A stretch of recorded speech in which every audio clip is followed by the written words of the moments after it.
Welcome everyone. Thanks for coming and watching this evening. We're just going to wait just a minute just so that everyone can log in. But thank you for joining us.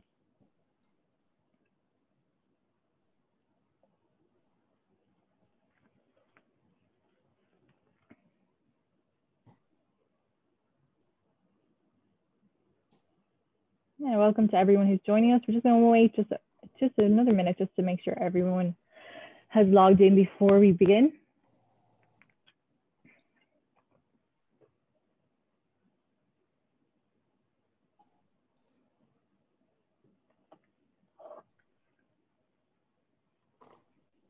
Okay, I think the numbers have kind of stabilized now. So welcome everyone this evening and thank you very much for tuning in. My name is Aoife Breslin and I'm the communication manager here for Sims IVF. Just a little bit about Sims. So we have 4 clinic locations and the one I'm in here this evening is our Clonskeagh, which is based in South Dublin. We've one in Swords, which was formerly known as Rotunda IVF, and that's in North Dublin. Then we've one in Cork. And then we also have a satellite clinic in Carlow, which kind of looks after all your bloods and scans during treatment. I'm joined here tonight by Sarah Pace, who is our laboratory manager here in Clonskeagh, and she's going to give an overview of the lab techniques and everything that kind of goes on down in the lab. So I'll hand it over to Sarah. Thank you very much. I'm just going to start up my my screen here. Bear with me 1 second.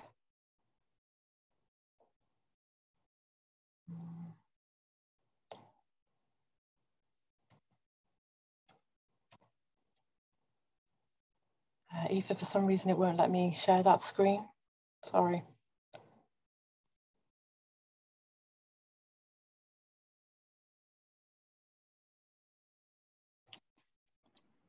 Says you're allowed to share there. I don't know. Try again there.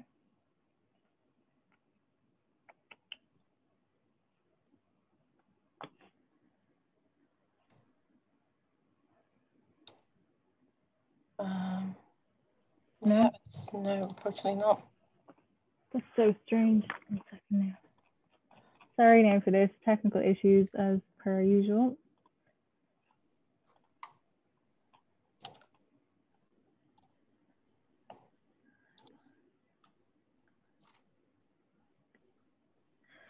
Okay, maybe I'll just, because it was working beforehand, I'll just share from and you can just tell me when to click forward. It's probably the best way to do it. Okay. Bear with me 1 second now, guys.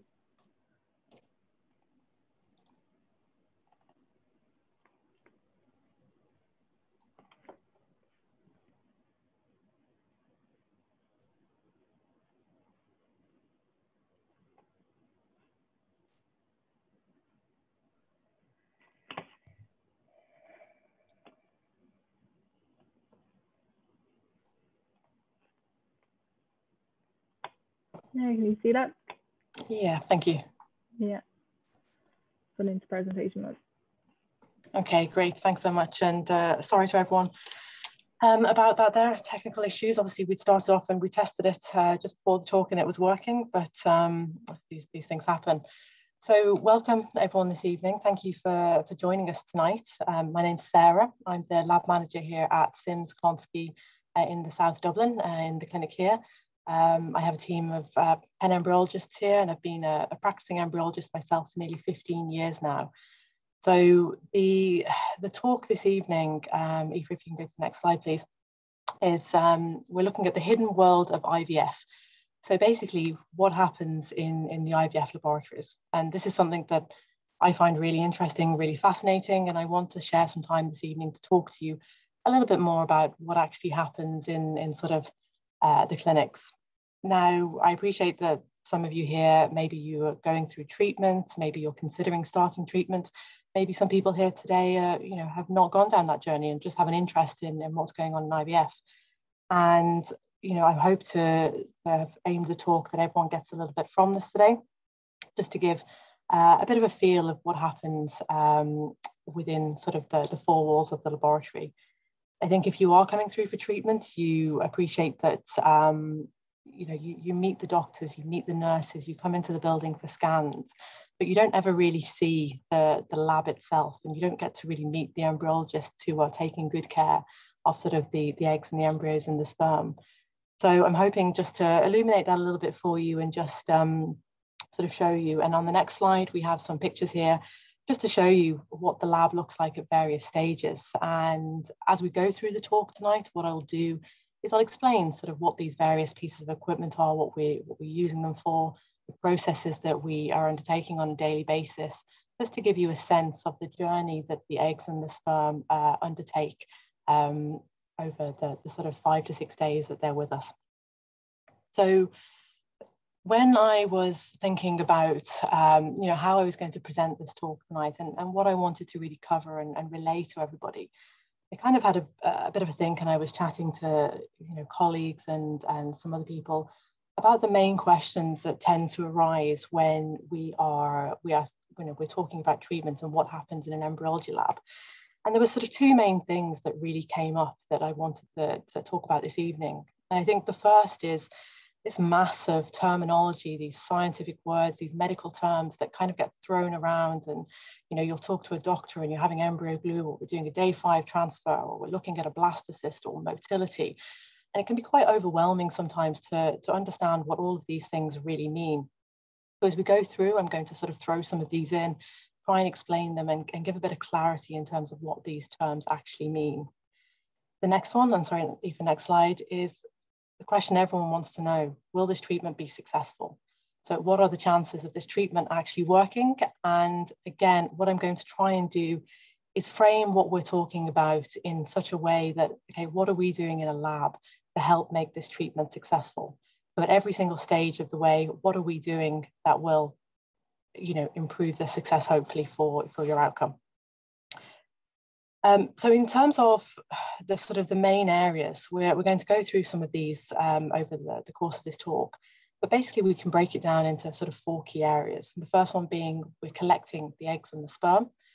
So how we're doing that, what we're looking for, how we're combining them to achieve fertilization, and what the different techniques are that we use to combine the eggs and the sperm to achieve fertilization. How we then monitor any developing embryos to see what the quality of those is like and to assess which ones are, you know, going to be suitable. And then finally looking at how we select them. So what sort of selection techniques do we use to determine and make sure that we're putting back, or we're freezing, or we're biopsying the best quality embryos for you. So starting off with the egg collection. So the egg collection will likely be the first point that you know, your material will, your eggs, your sperm will have any interaction with the lab. So as a female patient coming through, you'll have seen the doctor, you'll have had a treatment plan, you will have seen a nurse. They will go through teaching you how to do your injections for your stimulation, with the idea that we're going to be stimulating the follicles to try and grow as many of those follicles as possible on your ovaries, which we can then collect the eggs from. So you're coming into the clinic for an egg collection, which is a sort of a surgical procedure done under conscious sedation. So it's not under a full general anesthetic, it's under what we call conscious sedation, so you're still awake. And the doctor will be inserting a needle into all of the follicles, draining the fluid out of those follicles, which then gets passed into the lab, and then we pour that into these dishes, as you can see on the big picture there. So these dishes contain the follicular fluid, so the fluid that comes from the follicles, and then we're then looking under the microscope to see whether there's any eggs in that fluid. And the picture on the right is what an egg looks like at this stage. So it's kind of the egg is right at the very center of this. So not all of this would be the egg. It's the very central part is the egg, and then surrounded by sort of a mass of cells, which helps us to then identify that within that fluid. What we do is obviously we're assessing every tube that we get, and every time we see an egg, we're collecting that egg, taking it out of that fluid, and then we're putting it into a separate dish, which contains a special culture media, so a special liquid and fluid that is formulated to contain the right constituents that's needed for the egg. So that's the first step. We want to make sure that we're obviously putting the eggs in a safe place where the media that they're in, so the fluid that they're in, is actually formulated to support them. And so they get moved into there and washed quite frequently in there. So they're all collected in that dish. That process is repeated, obviously, with every tube until we've collected all the eggs. And then once we have the eggs in the separate dish, they then get placed into our incubators, one of the incubators.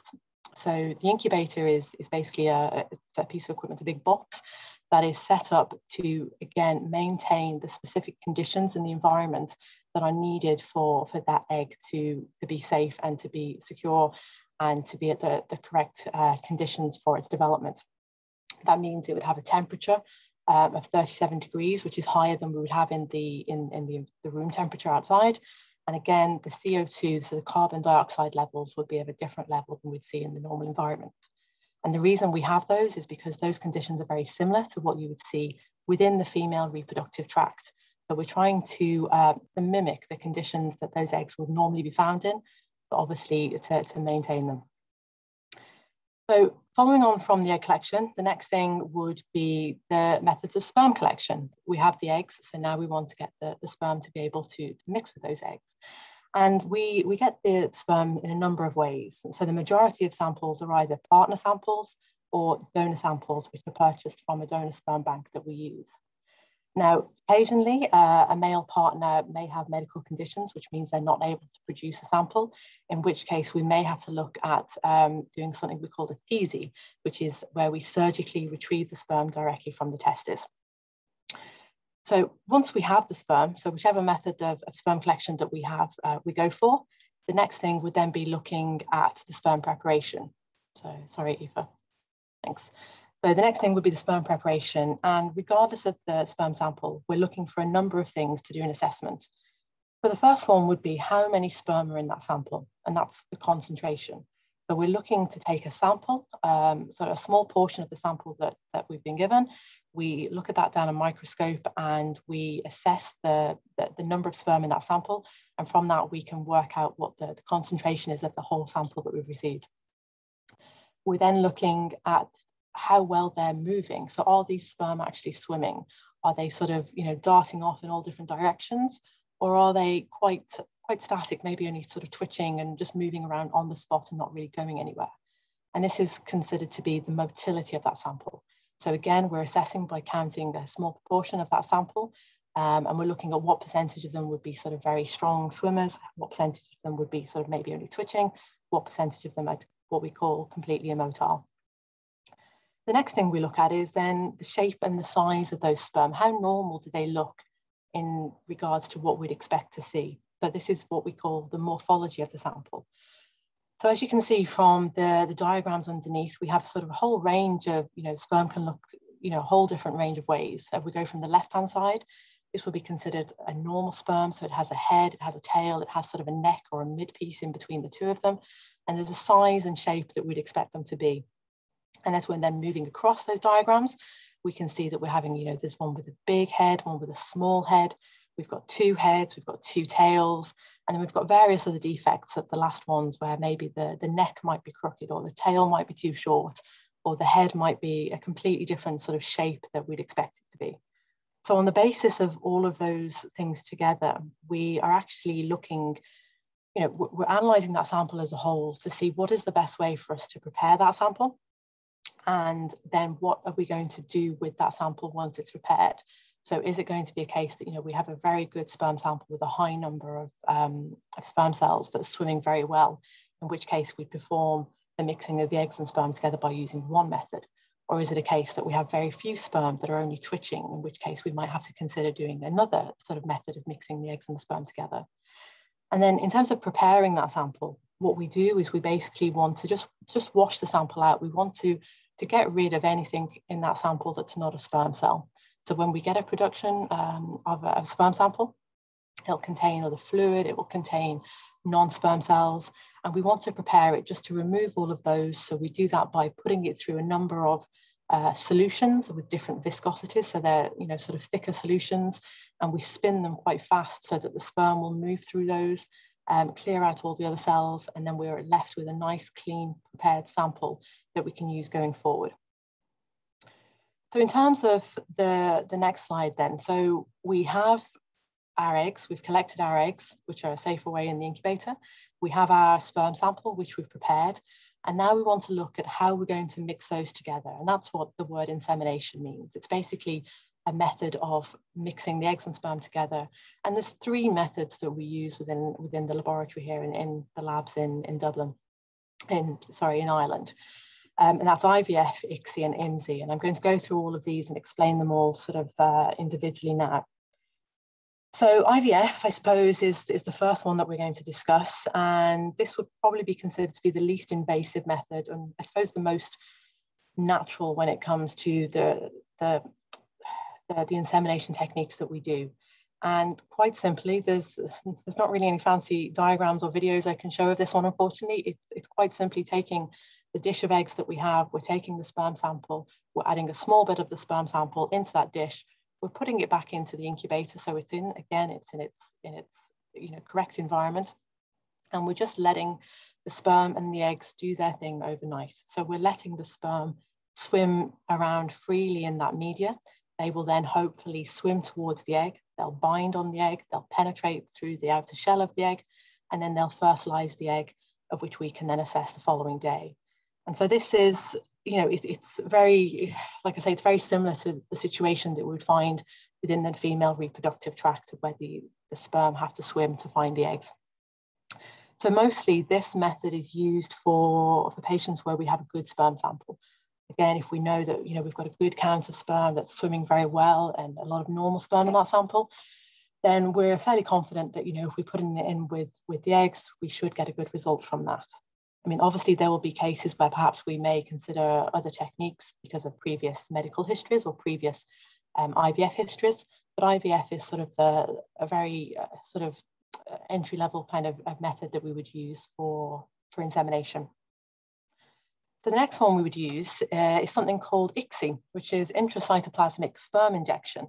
And this would be sort of a more invasive and more advanced technique than that of standard IVF. And as a whole, it's kind of generally used in scenarios where we have issues with the sperm. So for the majority of ICSIs are sperm-based because maybe we don't have enough sperm in terms of, we don't have a high enough concentration, or the sperm that we do have isn't swimming very well. So we wouldn't feel confident in putting that into a dish with the eggs because we wouldn't want to risk what we call a failed fertilization, where that sperm is not able to swim to the eggs, it's not able to get through that shell and actually fertilize the eggs. And obviously that's, we don't want to risk that for the patients. So what we do is we use this other technique where we are looking to introduce one sperm directly into the egg. So on the next slide, what we have here, I'll just show you the image before we start the video, is, so this is an image here of, sorry, Zifa, just hang on with the video for 1 second, sorry. So this is just, so when we're doing an ICSI, what we do is we place the sperm and the eggs into a dish.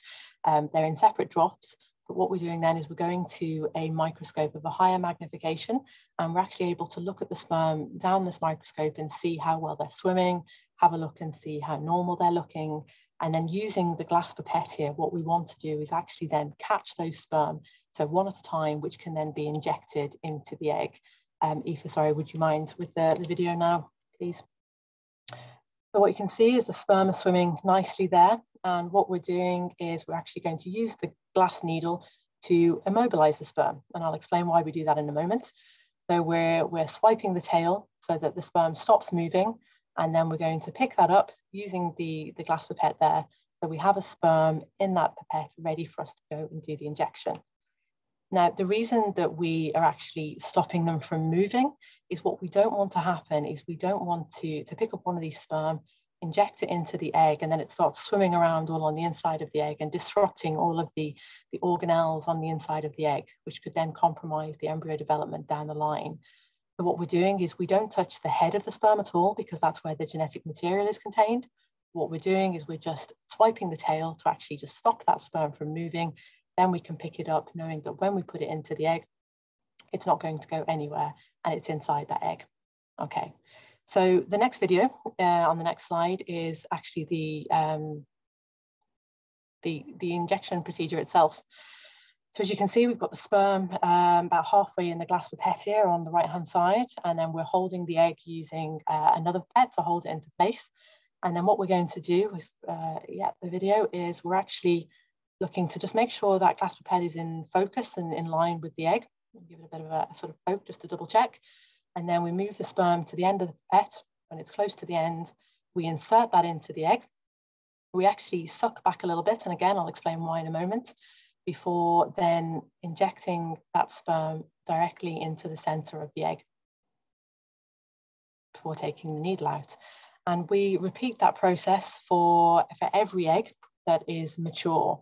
So when I say mature eggs, if you look at this egg here now, obviously the image of this egg looks very different to the eggs that we saw at the egg collection at the start. It doesn't have that big mass of sort of clouds surrounding it on the outside.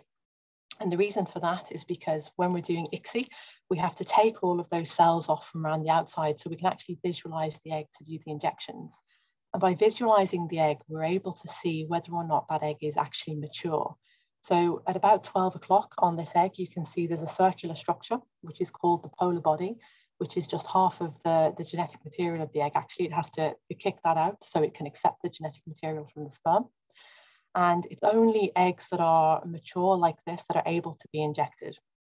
So we need to be able to visualize that to know that we're going to be able to do the injection of this egg. I mentioned also briefly that if you can imagine an inflated balloon, if you have an inflated balloon and you were to poke your finger into that inflated balloon, you imagine that balloon doesn't pop, it doesn't burst or anything.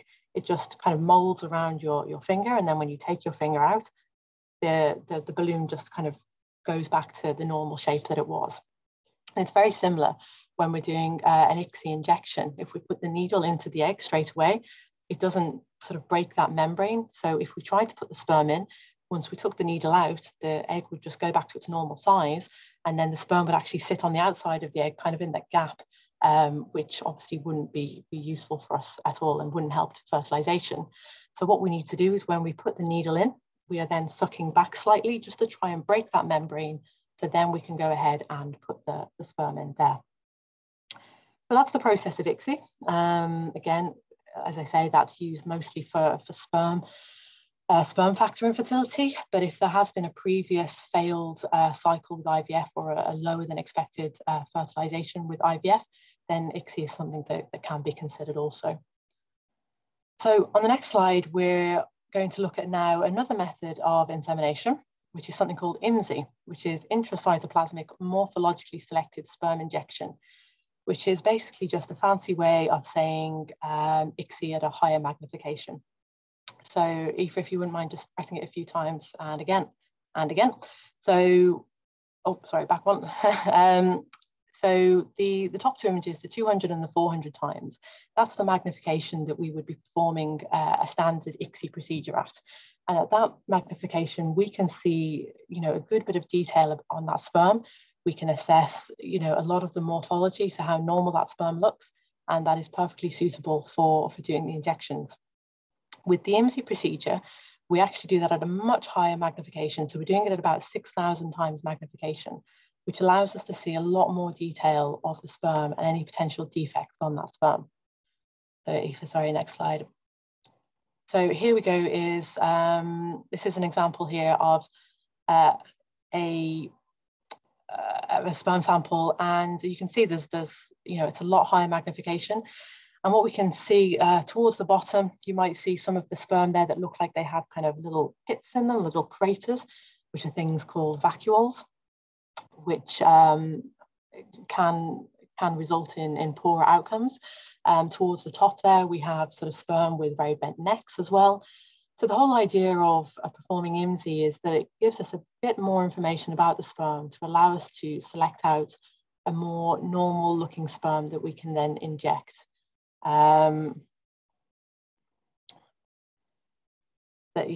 we can go ahead and inject. And again, IMSI is not really recommended for the majority of patients. The ICSI procedure we do, the magnification we use for ICSI is more than sufficient for us to be able to look at the morphology of the sperm in the majority of cases. IMSI, for example, would be perhaps recommended if you're a patient who, you've had a number of cycles, you've had a number of good quality embryos transferred, and perhaps you've had multiple miscarriages or multiple failed implantation cycles, it may then be suggested that this is something that could be looked at as another sort of diagnostic tool in the cycle. But regardless of whether we're doing, I should add at this point that the IMSI procedure, when we come to do the injections are exactly the same as they are for the ICSI procedure. It's only the difference in the magnification of sperm selection at a higher magnification that is the difference between ICSI and IMSI. So once we've selected the sperm, it's exactly the same. We're just injecting them as previous. So regardless of whether it's been IVF, ICSI or IMSI that we're doing, those are the methods of combining the sperm and the eggs. But what we want to do now is look at, okay, have we got any fertilization? And this is the next step. So following on from those insemination techniques, the eggs are placed back into the incubator again, into their correct conditions, and are left there until the following day. And then we want to see, okay, how can we tell if an egg is fertilized correctly? And we do this at very specific time points after we've mixed the eggs and sperm together. And we know from scientific data that there's a time window in which we have to observe fertilization. And if we're outside of those time windows, we might not see it if it's too early, or we may have missed it if it's too late. So we perform these checks at a very specific time period. What we're looking for from the main picture here, you can see these two circular structures in the middle of the egg. They're called pronuclei, which is basically the genetic material one from the male, one from the female. So the presence of two of these inside that egg is obviously a positive sign that shows us that that egg has fertilized normally, and we will then be able to use that. So it's really important that we are checking these to make sure that we're catching all of the ones that are fertilized that we can use going forward for the treatment. On the right-hand side, you can see a couple examples of what we consider to be abnormal. So the top one has 3 of those pronuclei in the middle, and the bottom one only has 1 pronuclei. Therefore, they both have the incorrect amount of genetic material in them. So they would never, go on to create a successful pregnancy. So we need to make sure that we're capturing those properly. So again, once we've performed our fertilization check, we're then going to put those fertilized embryos back into the incubator. So, it's very important that they're in that incubator, they're in the correct conditions that they're maintaining, and that they have the ability to grow and develop as we would want them to. And then the next point is then looking at, okay, how do embryos develop and how do we grade them in terms of embryos and monitor what's going on? And here's an example of one particular embryo that has gone from a 2 to a 4, that have gone many stages and then up to a 12. And what I'll do is I'll just go through this slide and the various different things and talk about embryo development a little bit. When we're looking at embryo grading, what we want to do is, again, we look at them at certain time points on different days. So we might look on day 3, we might look on day 4 and day 5. And we want to see the embryos being at a certain cell stage on those different days for it to be, I suppose, within the normal range of where we'd expect it to be. So cell division is a really, it's quite a stressful and strenuous process for the embryo. The embryo is probably dividing every 12 hours. And the process of doing that means that it has to duplicate all of the genetic material in that cell to then divide. And then both of those cells then duplicating the genetic material again to divide. And the amount of genetic material in a cell is something like the equivalent of, if you remember the old style kind of like phone books with everyone's number in, something like 300 volumes of one of those worth of information in one cell that it has to replicate before it can divide again. So it is a tough and strenuous process on the embryo, which is why we can see mistakes and errors sometimes. So if you imagine at the start, you've got your egg, which is, it starts off as the 1 cell. You want that egg to divide into 2 cells. And you'd imagine it doing that by splitting evenly down the middle.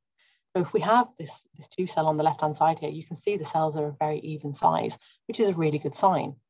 Whereas if we have 1 really big cell, 1 very small cell, then we can tell that that embryo is not dividing as we'd like to see it, which can be indicative of some issues with the embryo division. The other sort of terminology that you may hear sometimes is fragmentation. People, asking, is there fragmentation in my embryos? How fragmented are they? And fragmentation occurs when the embryo divides and not all of that sort of embryo is, all of the cell is captured within that division. what happens is some little bits can be kicked out, they're not contained within that division. And that's sort of, the more fragmentation is, the poorer the quality of that embryo, because obviously it's not able to retain all of the information in the cell as it's dividing. So we do know that as a cell, as an embryo becomes more fragmented, there are poorer outcomes with those. So again, we want to monitor those. And for the first few days, so maybe the first sort of 3 days, we are able to count the number of cells in an embryo, so we can see whether it's a 2, it's a 4, it's an 8, it's, you know, whatever that is, and then we can grade them based on those, on the sizing and the fragmentation. When it gets to day 4, what we would want to see is on the right-hand side there, you can see something called compacting, or we would call this a morula. And what happens is basically the cell junctions in between all the cells start to merge, and the embryo actually sort of merges together into a giant mass. So it then becomes very difficult for us to be able to grade that as an embryo, because there's nothing really distinguishable in that embryo that we can look at. What we know is that on day 4, it's compacting, which is a very positive sign, and that's what we would record on the sheets that we are keeping information on. Going from there, what happens is then there's a process called blastulation, or cavitation is another word for this. And what that means is that the embryo starts to gather fluid on the inside. So fluid and sort of media starts to move into that embryo. And as the embryo develops, more and more fluid sort of moves into that embryo, it kind of expands and pushes out as the fluid is kind of like expanding it from the inside. So again, you imagine like a balloon that you're blowing into. Obviously, the more air you put in, the bigger the embryo is going to get, which is exactly the same with these blastocysts, until it gets to a point where the shell around the outside of this blastocyst will get so thin, and the pressure on the embryo pushing against it will be strong enough to actually then be able to break through the shell, which is the final image there, the hatching blastocyst. So again, around about the 5 o'clock, you might be able to see just a small cell that's kind of starting to hatch out, which again is a really nice positive sign. So we want to then look at, okay, we record over the different days what embryo, what the embryos are, what the grades of them are, and how they're developing, and have an idea over the sort of the journey as to how those embryos are looking on a day-to-day basis. So in terms of then blastocysts, and there's always a lot of questions around blastocysts and how we grade blastocysts. A blastocyst is basically just another word for an embryo at day 5 or day 6 that is not, not that we can count the number of cells in them, that is actually in this structure here where we can make out 2 different cell types. And we are aiming for the majority of our patients to do transfers with a blastocyst. So rather than putting embryos back on day 3, we want to see them getting to this point so that we can then have the confidence that these embryos are, they're good quality, they have a good chance of giving you a pregnancy, and we can grade them and put them back at that point. So in terms of a blastocyst here, cell types then have started to separate out into 2 different cell types. So the first one, as indicated by the blue arrow, is what we call the inner cell mass, which is the part of the embryo that will go on ultimately to form the baby. The second part, which the red ones, is what we call the trophectoderm cells. So they're the outside of the embryo, and they would go on to form the placenta or the supporting tissue in an ongoing pregnancy. And again, as I mentioned, so that green arrow there, that's just the site where the trophectoderm cells have started to hatch out of the shell around the outside of the embryo. So in terms of grading, again, you may have heard of all these different, oh, I've got a 5AA, I've got a 4BA, and what does that actually mean? So as an example, this embryo is a 5AA. And if we can just go back a stage, Aoife, if you don't mind, just back to the previous slide. If we look at the image of the early blastocyst in the middle at the bottom. So again, going back to that balloon analogy, if you imagine when you start putting a little bit of air into it, you've got a small embryo, which would be considered a 1 in terms of the number. As you put more air in, it gets a bit bigger, it goes to a 2. Again, more air in, it goes to a 3, and so on, until it gets to a 4 or 5, which is a hatching blastocyst here. So that's how we determine the number of the grade of that embryo. Thanks, Aoife, if we can go back to the slide. So in terms of the number for the grading, just relates to how big that embryo is, how expanded that embryo is. And we'd want to see, the embryo being a blastocyst and being graded with a number on day 5 and day 6.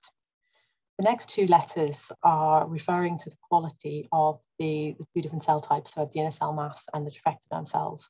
And we have a grading system where A and B are considered to be good quality and C is poor quality. So this embryo, for example, it's scoring AA. So both of the components that we're looking at are really nice in this embryo. And we would, anything that's an AA, an AB, a BB, anything that has an A or a B in it, we would actually use for treatment. So whether that's for transfer, for freezing, for embryo biopsy.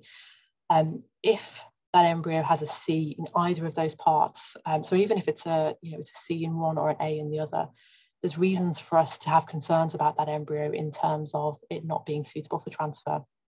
So for example, if this embryo was, if we had an embryo that we were scoring as a 5CA, for example, with the C indicating that the inner cell mass part, so the part that goes on to form the baby, is of a poor quality, what this could actually mean is that there isn't an inner cell mass in that embryo, or it's starting to degenerate, or very fragmented.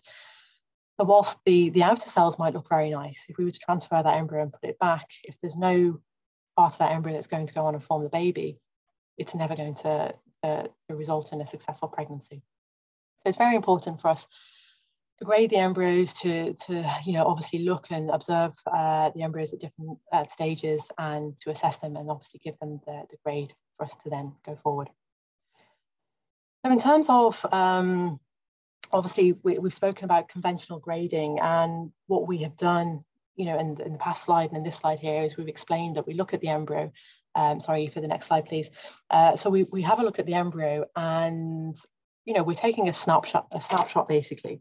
So we're taking the embryo out of the incubator, we're having a look at it down a microscope, we're assessing what the grade of that embryo is, and then putting it back in the incubator again. So maybe that process takes, I don't know, 5-10 minutes to do all of the embryos in for a particular patient. So then it raises the question, what happens for the other 23 3/4 hours of the day? Is that embryo, is it doing what it should be doing? And that brings into play something called the Embryoscope, which again it's a specialized incubator. So much like the other incubators we have, it maintains the correct environment. So it has the right temperature, the right gas levels, but it also has a camera built into it. So rather than taking the embryos in and out, what it does is it takes a photo of the embryos every 10 minutes. And then we can pull all those together to build a video montage, just like the one we have on the next slide here now. So I'm going to play this video if that's okay. So this is the embryo that I've just showed you in the previous images. So obviously with this now, we can see what's happening to that embryo every 10 minutes. And the number at the bottom right-hand side is just the time scale from when we combined the eggs and the sperm. What we're able to see is we're able to see every single division. We can find out whether, did it undergo that division in a way that we'd expect it to, or, was the division not looking, as good as we'd hoped? Also, did it undergo the division in the time period that we expected it to? Or was it too early, or was it too late? And it allows us to build a much more comprehensive picture of the embryo and how it's developing, which then makes it a lot easier for us to determine and to identify suitable embryos for treatment. So that's just the Embryoscope there. So it is just a really useful tool that we have, that obviously it monitors all of the embryos. At the bottom left-hand side, it says well 4 there. So all of the embryos are in individual wells in the special dish, and it takes a picture of every single one of them. So we can just monitor every embryo individually as they're growing. Okay, so we've gone through all these processes. We've grown the embryos out. We've been able to select, what's a good quality embryo, which ones are not such great quality embryos. And then the next stage would be, okay, so we now need to potentially transfer them. And we're looking at doing an embryo transfer, which is a fairly straightforward procedure. It doesn't really involve a huge amount of interaction with the lab. So the procedure is done by the doctor under the with ultrasound guidance. So place a sort of scanner on the stomach so they can see into the uterus. As an embryologist, we will load the embryo, either 1 or 2 of them, into a very thin tube, which is known as a catheter. We then pass that over to the doctor. and the doctor will insert that into the uterus, placing it into the optimal position into the uterus. And then there we go, the 2-week wait begins. You know, you've got to that point in your treatment, and now it's just a case of keeping your fingers crossed. And, you know, is that our job done? Have we got anything else to do? Well, yes, actually, you know, there are still the things that we will be doing. And the next thing is actually, okay, well, what if we've got more good quality embryos than we want to put back? You know, we want to put 1 embryo back, but we might still have another 2 or 3 that are good quality. What do we do with those? Well, we can freeze those embryos, and we want to be in a position where we are therefore optimizing your chances of success from 1 cycle. So having 1 egg collection, collecting a numerous eggs, getting, you know, hopefully a few blastocysts that we can freeze, so that if you were to come back again, you only need to go through a frozen embryo transfer cycle, which is just a transfer, rather than actually having all the sort of stimulations and the egg collection all again. And the embryo freezing procedure, so again, it can be called cryopreservation. This is another word for it. Vitrification is another term that would be used, which is the sort of type of freezing that we do. It's a fairly straightforward procedure. It's nothing like what we would do in our home setting. So it's not like, you know, you get your bread or your chicken, or you throw it in the freezer and it's good there for a few months. We're wanting to make sure that, you know, the embryos are prepared in such a way that, you know, they're stable and they're secure in the storage facilities. So what we do is we take the embryos, we put them through, again, a series of special solutions, a special media, which will act to draw the fluid out from the embryo and replace it with solutions which will protect that embryo. But then when it's placed in liquid nitrogen, which is about minus 196 degrees Celsius, so again, about, 10 times cooler than the average household freezer, it's a stable, safe, long-term storage. And those embryos are protected by the solution that they're frozen in and the constituents that have gone inside that embryo. With regards to then thawing, and I know this was a question that came up prior to this webinar, with regards to thawing, the thawing is just a reversal of that process. So we're taking the embryo out of storage, we're running it back through a number of solutions to take out all of the protective solution out of the embryo and allow it again to start expanding and to develop.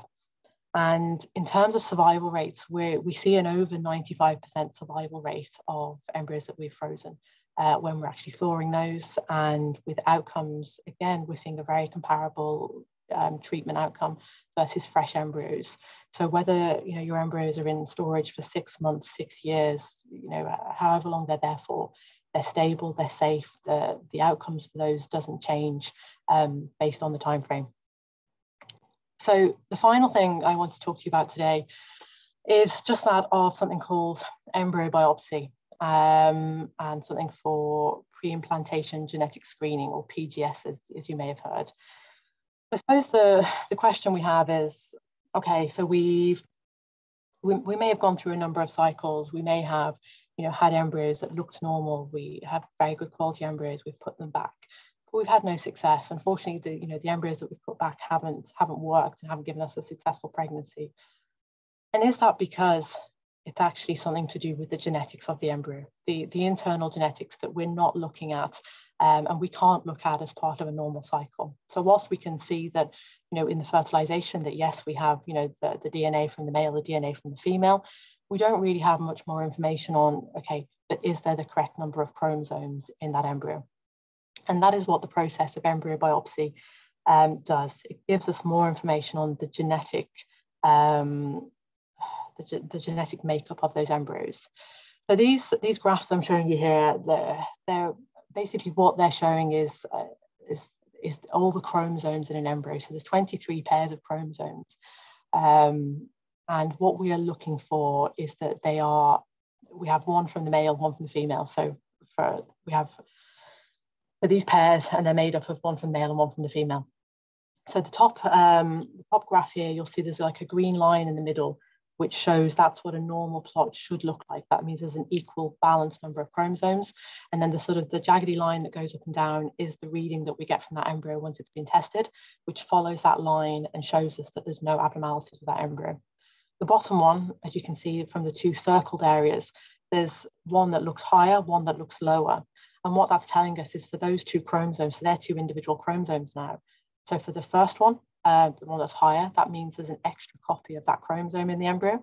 And then for the one that's lower, that means that it's missing a copy of that chromosome. So we know that that embryo is genetically abnormal and therefore is not suitable for transfer, because it wouldn't be able to give a successful outcome if we were to do that. So in terms of, okay, well, this is the genetics behind it, but how do we actually do an embryo biopsy? And we have a video on the next slide. And I'll explain it as we're going along. It looks a little bit brutal, but the embryos are very able for this. So what we're doing, so this is a blastocyst again, and what we want to do is actually take a sample of the outer cells, so the trophectoderm cells, which go on to form the placenta. And we don't want to touch the part of the blastocyst that would be the baby, so the inner cell mass. So we're taking bits of the trophectoderm, and we're aiming to take somewhere in between about 2 and 6 cells from this for testing. So as you can see here, the operator who's doing this is actually using a small laser just to make a hole in the outer shell of this embryo here. And they want to make that hole in the embryo just to be able to get that pipette through the shell.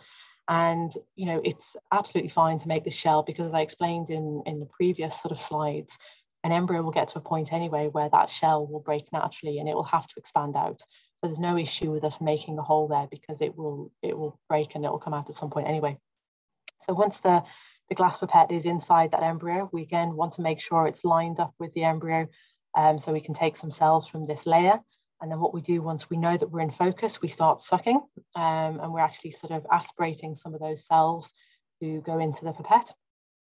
And once we're happy that we've got a good number and we've got like a good sort of amount of suction on there, again, we use the laser just to make a small sort of cut on those cells to help us be able to separate them from the embryo itself, which is, I think, what's going to happen now.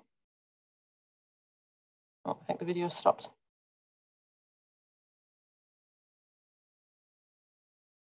So again, just using the laser. And then what we will do is the magnification will actually just decrease for a moment. The operator will change the magnification on the microscope here now.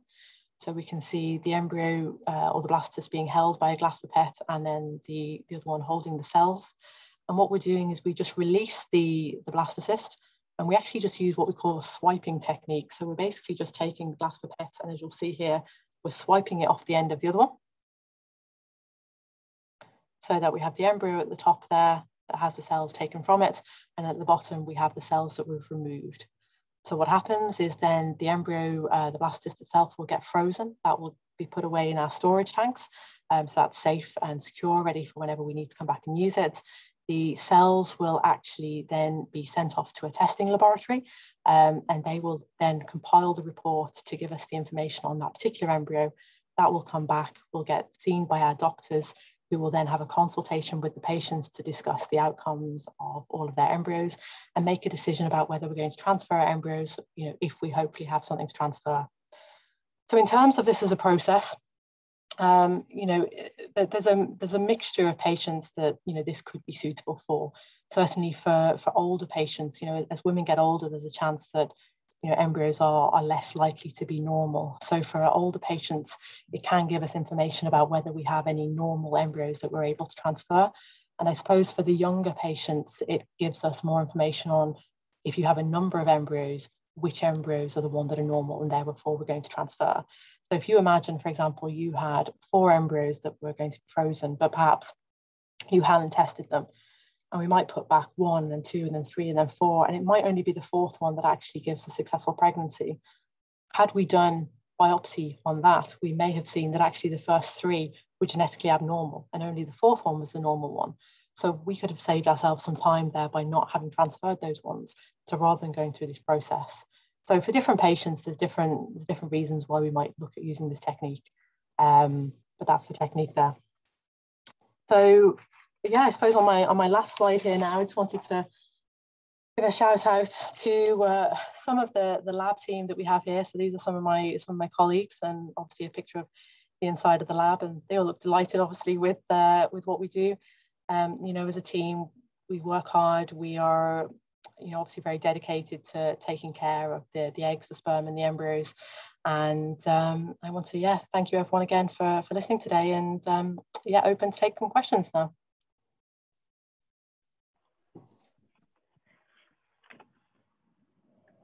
Great, thanks Sarah so much. I think there's a few questions down there, if you want to open up the Q&A box there. Someone just asking, why would an egg and sperm not mix in a dish? So I'm assuming just about why does IVF not sometimes work? So I mean, unfortunately, we don't really have the answers as to why sometimes it doesn't happen. It could be issues with the eggs, it could be issues with the sperm. So, the sperm and eggs have to have certain receptors on them to actually be able to bind to each other. And what we find is that, perhaps sometimes there may be an issue with the receptors on either the egg or the sperm, which means that they're not able to actually connect to each other. It's one of those unfortunate circumstances that, we may have a patient come through who has, a very normal sperm sample and the eggs look absolutely fine, and there's no reason for us to suspect that this would happen. And, it happens in less than probably 5% of cases. It's not a very frequent occurrence that we get this, but certainly, it can help to explain sometimes why patients have been having trouble conceiving, and it gives us information about, okay, well, now we know you haven't been able to get pregnant because there's just not that binding in between the eggs and the sperm. So then we can look at moving on to ICSI, for example. Yeah, makes sense. So there's a few questions about IUI, and I suppose it's not really a lab technique, it's more of a nurse-led technique. Would I be right in saying that? Yeah, I mean, an IUI IUI stands for intrauterine insemination. So it's basically all we do in the lab for an IUI is we're preparing a sperm sample, much like I mentioned in one of the slides there. So we're preparing it to have a very good concentration of motile sperm, of which then the nurse will put into the uterus. So it's taking out all of the side of having to have eggs in the lab, and would be sort of suitable for people with no tubal factors and as a first attempt of treatment, I suppose. Yeah. There's just a few questions just on success rates, and I suppose we kind of discussed this. Success rates are really kind of dependent more on age and kind of individual factors, so it's kind of hard to kind of delve into that right now.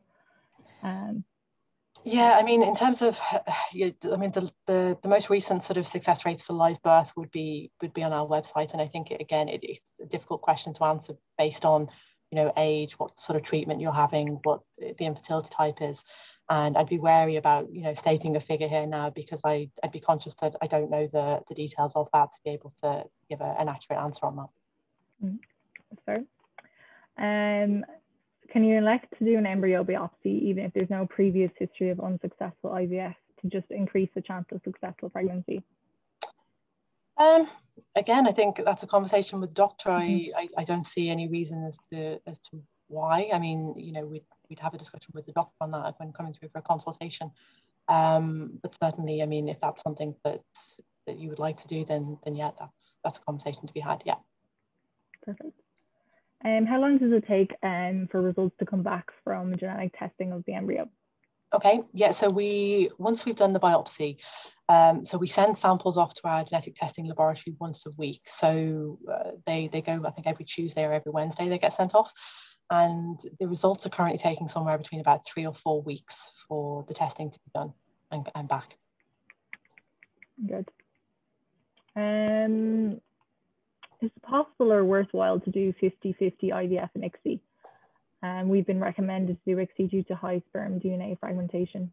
Okay. Yeah, it's an interesting question, and I think it depends very much, I would say, on how many eggs you're getting. I think if you're getting lots of eggs, then potentially we can do that.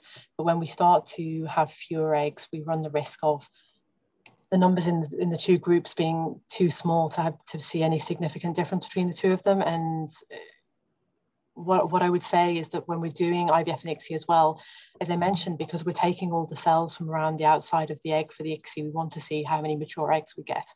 So let's say, for example, you get 10 eggs collected in an egg collection, and we decide to do a split of 5 and 5. but then we come to do the ICSI and we strip the cells, and there's only maybe 2 eggs that are mature out of those 5. You know, what do we do at that point? Do we just do the 2 with ICSI and then the 5 with IVF, or do we take some more from the IVF group to add into the ICSI? So I think we don't really tend to do splits just for that reason, because it starts getting complicated. It starts becoming, you know, what do we do in this scenario? What do we do in this scenario? And it's not a conversation we can have with you on the day, because you'll have had sedation, and you know, we can't really have that conversation with you at that point. So it's a difficult one, and perhaps, you know, it might be worth considering, you know, why are the reasons that you would want to do IVF when we can do ICSI if that's what's been recommended. So I just, again, just have a more of a chat with the doctor, or come through to us and have a chat about that.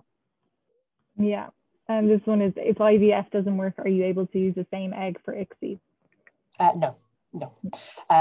Purely because again, I mentioned time windows. So we have to do an insemination. So we have to mix the eggs and the sperm together within a certain period after we've done the egg collection. So that would be on the same day of egg collection, and then we do the fertilization check the following day. So it would be completely out of the time window. So no, unfortunately, we wouldn't be able to do that. Yeah.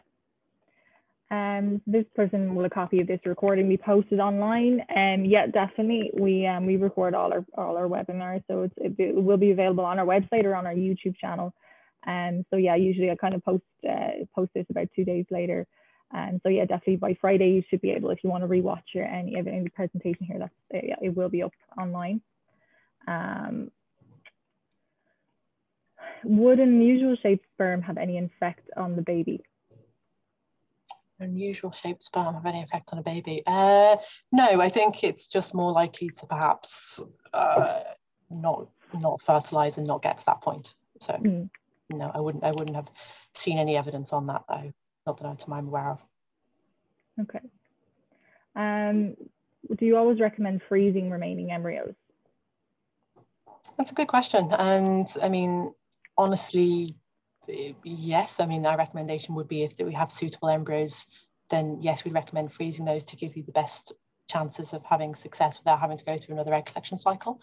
I know that there are patients who, for many reasons, don't feel comfortable with freezing embryos. And again, I think that's an individual sort of discussion and consultation to have the doctor and with the clinical team here. Yeah. And would you recommend a DNA frag before IVF?